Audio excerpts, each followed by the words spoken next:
My good people, have you ever laughed at somebody because they looked poor, only to later discover they were richer than everybody combined? Sometimes the person you looked down on today may be the one who will shock you tomorrow.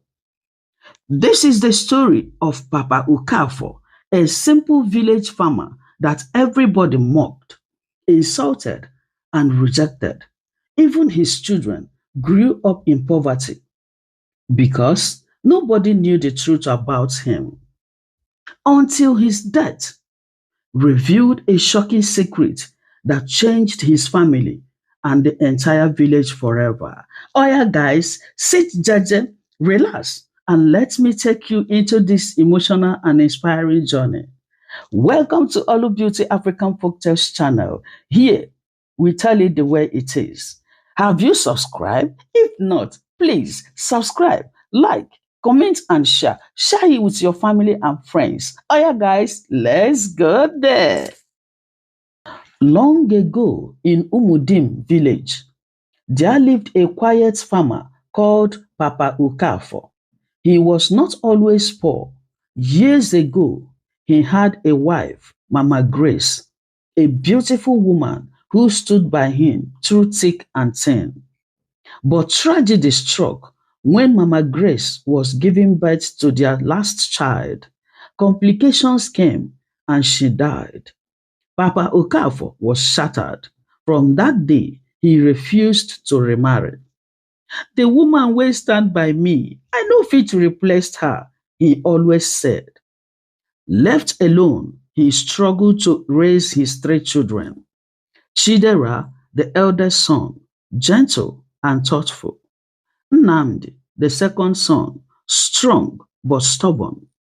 Amara, the last born, a girl, kind-hearted but sensitive.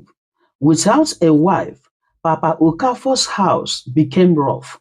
The mud walls cracked, the thatched roof leaked, and villagers mocked him, saying, "See poor widow, him no fit even take care of him children."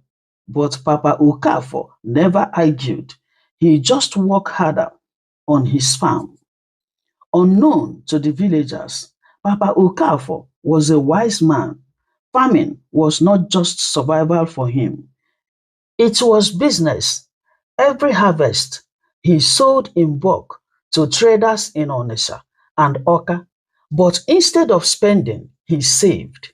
Over the years, he bought plots of land in different towns, invested in a cocoa farm in Ondo State, and even built a two-story building in Lagos, which he rented out secretly. But in the village, he continued to wear torn clothes, eat simple food, and let his children live like poor people. Why? Because he knew the heart of man. If people knew wetin I get, dem go kill me and destroy my children, he thought. So he taught his children humility, even when Amara cried and said, "Papa, why we dey suffer like this?" He would hug her and whispered and said, "My pikin, sometimes suffering dey hide blessing. No worry, time go talk." In the same village lived Madam Chinenye, a proud widow. Her late husband had been a trader and he left her a small shop. She wore gold earrings, painted her face, and always walked with pride. One evening, as Papa Okafor was returning from the farm with firewood on his head, Chinenye shouted in front of people and said, "Papa Okafor, see as you dey carry firewood like slave. At your age, na so you go suffer, suffer, suffer till you die. Me wey be widow, I still dey shine. Which woman fit ever near you?" Tofiawa. The crowd laughed. Papa Okafor stopped, looked at her gently, and said, "Chinenye, life no be as e dey show outside o. No mock person wey you no understand. Time dey and one day time go tell." But Chinenye hissed and said, "Time no get anything to talk about poor farmer like you. Abeg, make I pass. The laughter followed Papa Okafor down the road. Life was not easy for his children. Chidera, though brilliant, almost dropped out of school because villagers mocked him and said, "You go end up like your papa, poor farmer, fools everywhere." Nnamdi sometimes fought boys who laughed at their torn uniforms. And Amara cried often because girls in the market mocked her slippers. So one day she asked her father and said, "Papa, why we no fit live like other people? Even ordinary rice and meat, we no dey see every Sunday." Papa Okafor wiped her tears and said, "Amara, my daughter, never envy anybody. Some riches dey make noise and fade, but the one wey dey hide dey last forever. One day you go understand why I keep things this way, okay?" But the children only saw hardship. A time came when the village elders decided to build a new town hall. Every household was asked to contribute money. When it reached Papa Okafor's turn, Elder Okeke mocked him and said, "Okafor, abeg, how much you fit bring? Abi na yam and cassava you wan donate?" People laughed. Papa Okafor smiled faintly and replied and said, "I no go talk much. Small contribution I go give, but one day una go understand say farmer no be poor man." Again, Madam Chinenye shouted where she was and said, "Abeg, leave that matter, Joe. Which poor man gets contribution? This one na waste of time, Joe. Let's continue, please." The laughter echoed again. One fateful evening, Papa Okafor returned from his farm, sat on a wooden stool in his compound, and suddenly collapsed. Neighbors rushed him to the health center, but before the moon rose, the old farmer breathed his last. The news spread like wildfire, and people said, "Papa Okafor don die oo, poor farmer don go meet him ancestors oo." Some pitied his children, others mocked and said, "Wow, na hoe and cutlass dem go inherit now. The man no leave anything for him children. Na poor farmer, wretched one for that matter." At his burial, the crowd was small. No cow, no canopy, no big ceremony. Madam Chinenye shook her head and said loudly, "Na so poor life dey end oo. See as im pikin dem dey cry without future. You can imagine." The children wept bitterly, not just because their father died, but because of the shame villagers poured on his memory. 2 weeks later, a strange visitor arrived in Umudim. It was Barrister Nnanna, wearing suit and carrying a leather briefcase. He gathered the family, the elders, and some curious villagers. His words shook the air, and he said, "Papa Okafor left a will. I have been instructed to read it in your presence." The villagers burst into laughter. Some said, "Which kind will poor man get? Abi he wan share hoe and cutlass?" Even Madam Chinenye laughed until tears fell from her eyes, and she said, "This drama go sweet oh. I must hear how poor farmer wan divide poverty." You can imagine that. The children looked at each other in confusion. They never knew their father had anything like a will. The lawyer's office was filled that morning. Some people squeezed themselves through the windows just to hear gist. Children climbed trees to peep through the curtain. Papa Okafor's children sat in the front, their eyes red from weeping. The elders sat with folded arms, expecting nothing but embarrassment. And right in the middle, dressed in her best wrapper, with red lipstick shining, sat Madam Chinenye. She whispered to her friend and said, "Hmm, make we hear wetin poor man wan share. Maybe he go give each pikin one hoe, one cutlass." You can imagine that. Everybody laughed. The lawyer Barrister Nnanna cleared his throat. The room went quiet. He opened the brown envelope and began to read in a firm voice and said, I, Okafor Nnaji, being of sound mind before my death, hereby declare this as my last will and testament. He paused, and the villagers leaned forward. Barrister continued, to my children, Chidera, Nnamdi, and Amara, I leave all my savings in Zenith Bank, which currently stands at 520 million naira. Silence everywhere. Then suddenly the room exploded and they said, hey! Elder Okeke now shouted and said, Jesus! 520 million? From where to where? The lawyer continued unfazed and said, to my children, I also leave my 3 plots of land in Oka, 5 in Onitsha, and 2 in Enugu. My cocoa farm in Ondo State must be managed by all 3.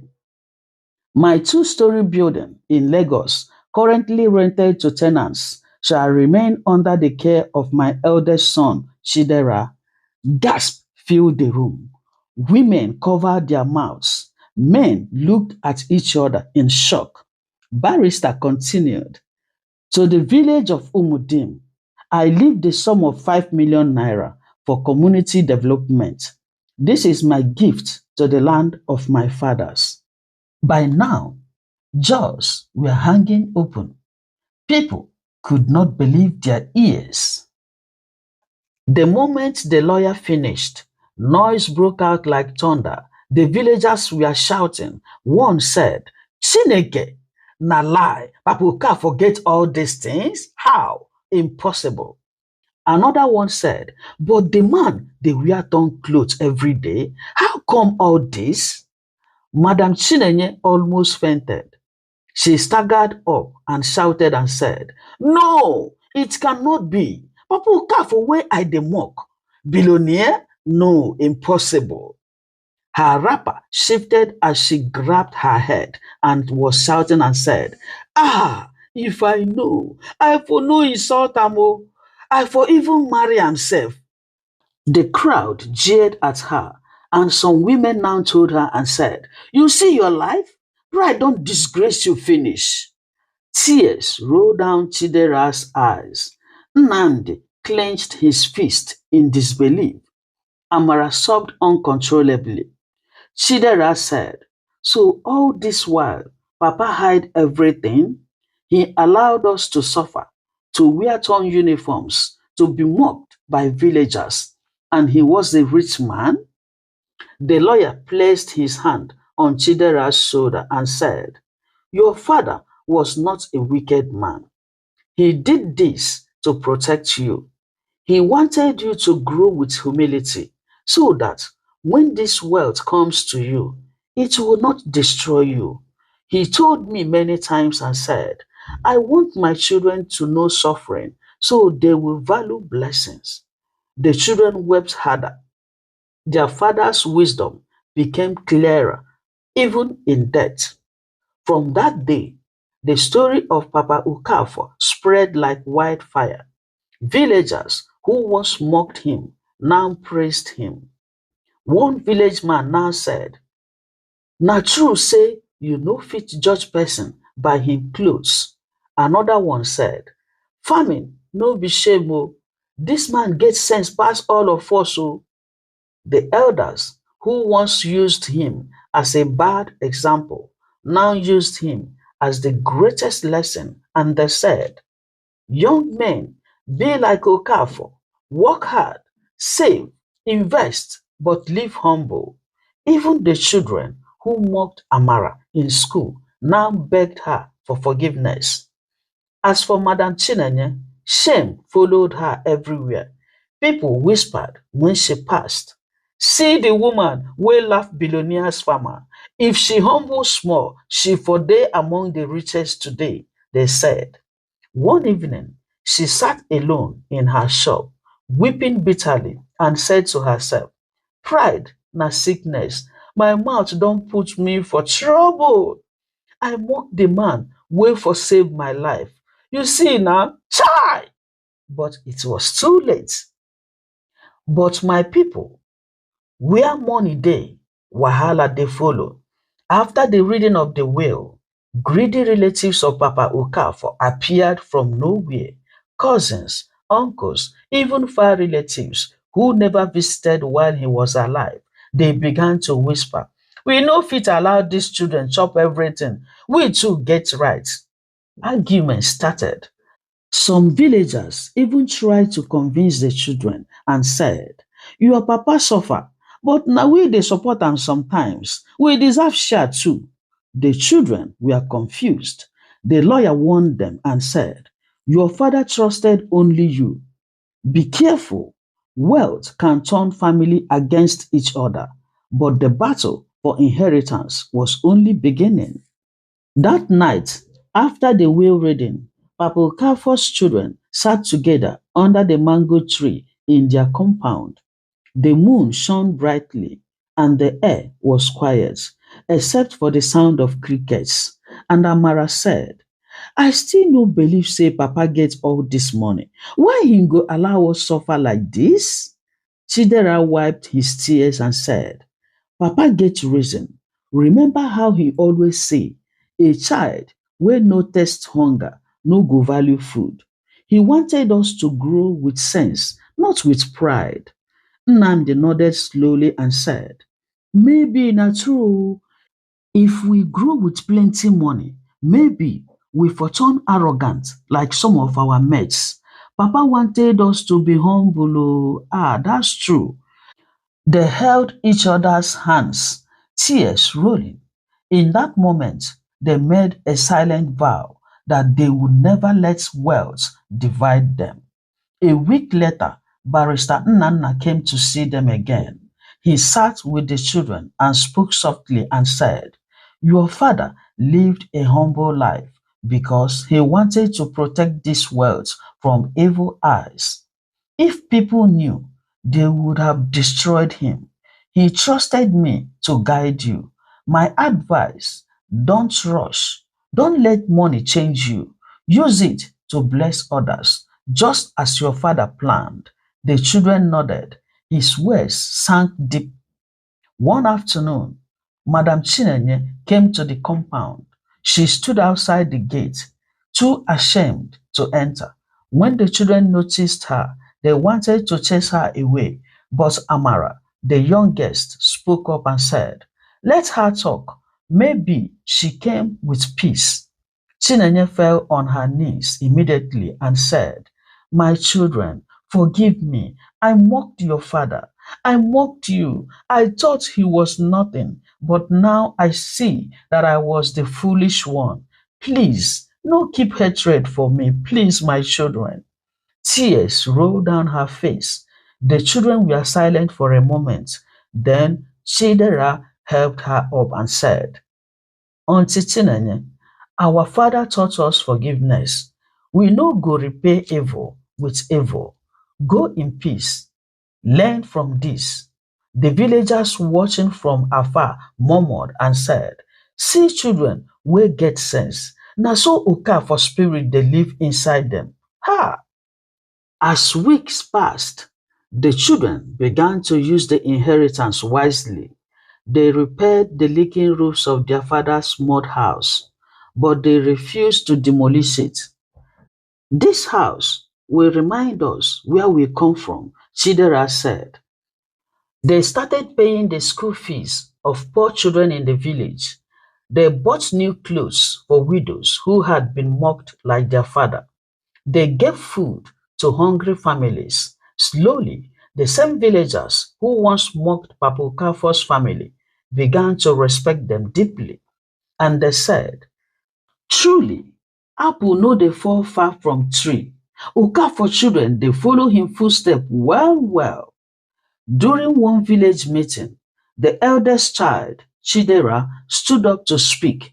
His voice was firm but humble, and he said, fellow villagers, our father's life is a big lesson. Do not look down on anybody because of how them dress or wetin dem get. Dat person you mock today might be hiding blessings way past your imagination. The entire square went quiet. Even the elders nodded in agreement. Elder Okeke said, "This boy dey talk true o. From today, Umudim village must learn humility. Pride is poisonous." The villagers clapped, some even wiped tears. Madam Chinenye could no longer hold her shame. She stopped painting her face heavily, stopped mocking people, and started attending fellowship. She even began helping widows and orphans. One day, she confessed to her friend and said, "If not for Papa Okafor, I for still dey live with wicked heart. His story humbled me. I pray his children forgive me truly."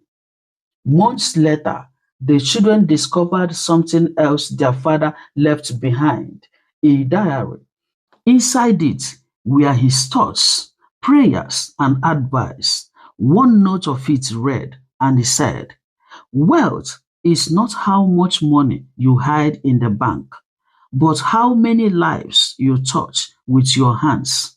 My children, if you find this, remember, stay humble, love one another, give back to the poor. That is the true fortune I leave you." When the children read this, they wept. They realized their father's greatest inheritance was not the money, but the wisdom and humility he planted in their hearts. Years passed quickly. Chidera, the eldest son, went back to complete his university education with support from their father's inheritance. He studied agricultural economics, determined to continue Papa Okafor's farming dream, but in a modern way. Nnamdi chose engineering, dreaming of bringing electricity and water to their village. Amara, the youngest, had a passion for teaching and she went into education. Even though they now had enough money to live in the city, they never forget their father's words, which he always told them, said, "A tree wey forget the soil wey hold am go soon dry up." After finishing their studies, the three children returned to Umudim village.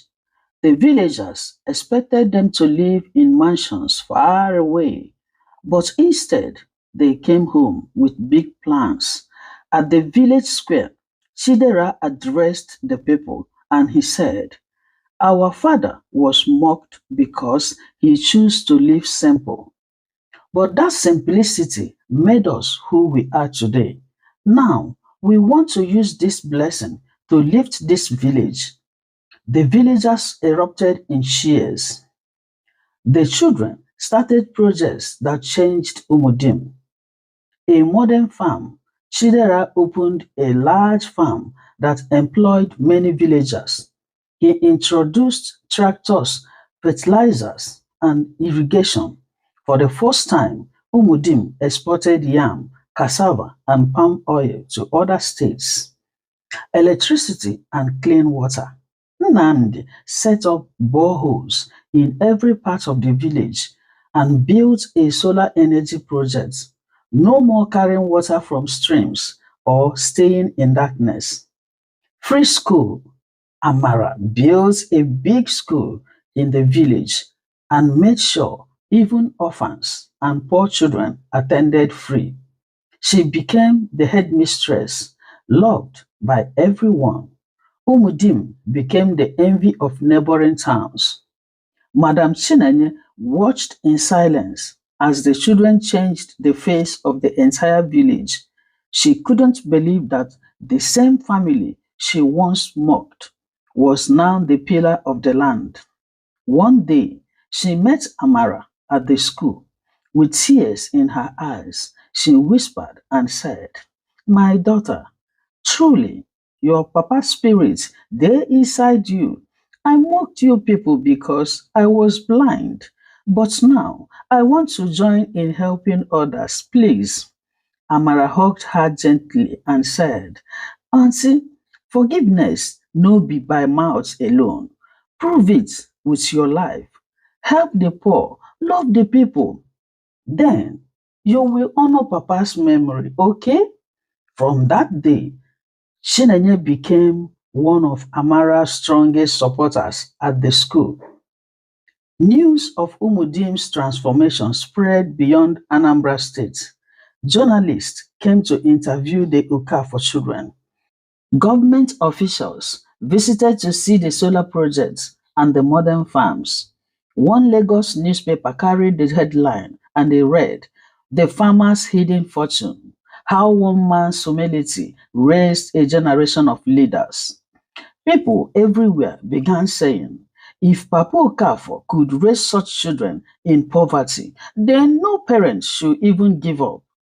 The children did not stop at their village. They gave scholarships to youths from other towns.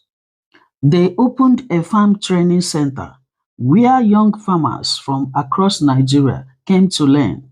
They built small health clinics in rural communities, saving many lives. Though all this, they remained humble. They still visited their father's old mud house, sometimes sitting there together, praying and reading his diary. One evening, Amara opened her father's diary again. On the last page he had written, and he read, "If my children ever find this, remember, riches fade, but good name lives forever. Do not let wealth destroy your bond. Stay united, bless people, and when the world asks who taught you, tell them it was your poor farmer father." The children wept, holding each other close. They knew their father's spirit was smiling down on them. Years later, when people spoke of Papa Okafor, they didn't just talk about his hidden billions. They talked about how his humility and wisdom raised children who transformed not only their village, but touched lives across Nigeria. And whenever people mocked the poor, elders in Umudim would say, be careful, the person you laugh at today may be the light of tomorrow. Remember Papa Okafor. As years went by, the Okafor children became adults with families of their own. Chidera married a kind village girl who shared his passion for agriculture. Together, they raised their children in the same humility that their grandfather taught them. Nnamdi married an engineer from Lagos. Their children grew up fixing machines and learning how to bring technology to rural areas.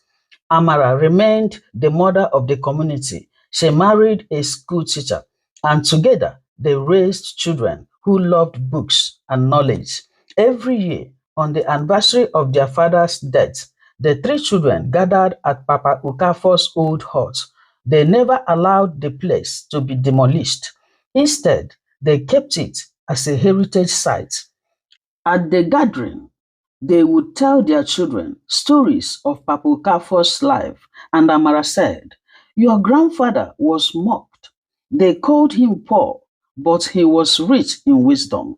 That wisdom is why you all are standing here today. The children will sit quietly, their eyes wide, absorbing every word.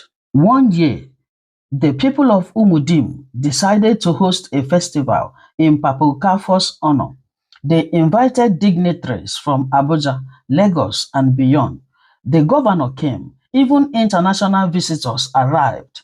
At the festival square, a statue of Papa Okafor was unveiled, an image of him in his simple wrapper holding a hoe in one hand and his diary in the other. The governor declared and said, from today, Papa Okafor will be remembered as the farmer who planted greatness not just in his farm, but in the hearts of men. The crowd roared. Tears rolled down the cheeks of many who once mocked him. That evening, under the moonlight, the three children stood before the people.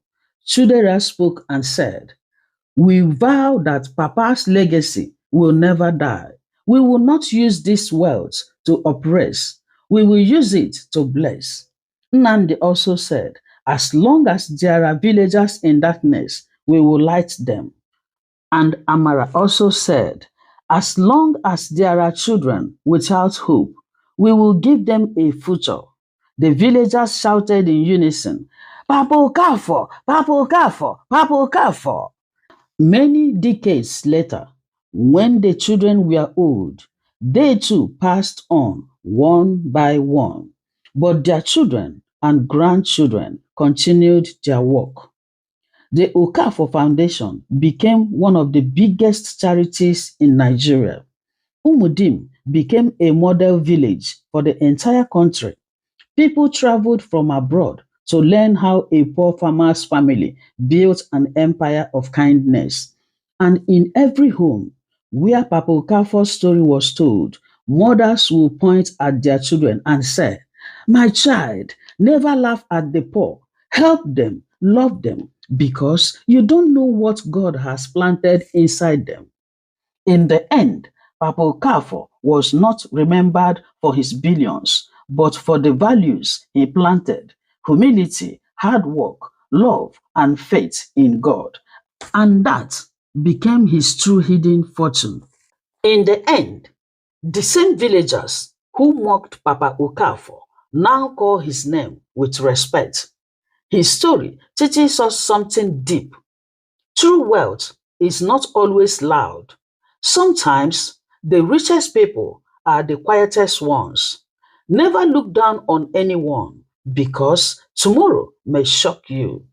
Thank you for watching. This is where our story ends. My people, wetin you learn from this story? Drop your thoughts in the comment section because your wisdom may inspire another person. If this story touched your heart, abeg, like this video, share it with someone you love, and subscribe for more powerful African stories that will change your life. Until next time, remember, respect everybody, no matter how small they look today. Thank you all for watching. God bless you. Bye bye. Love you. Mwah.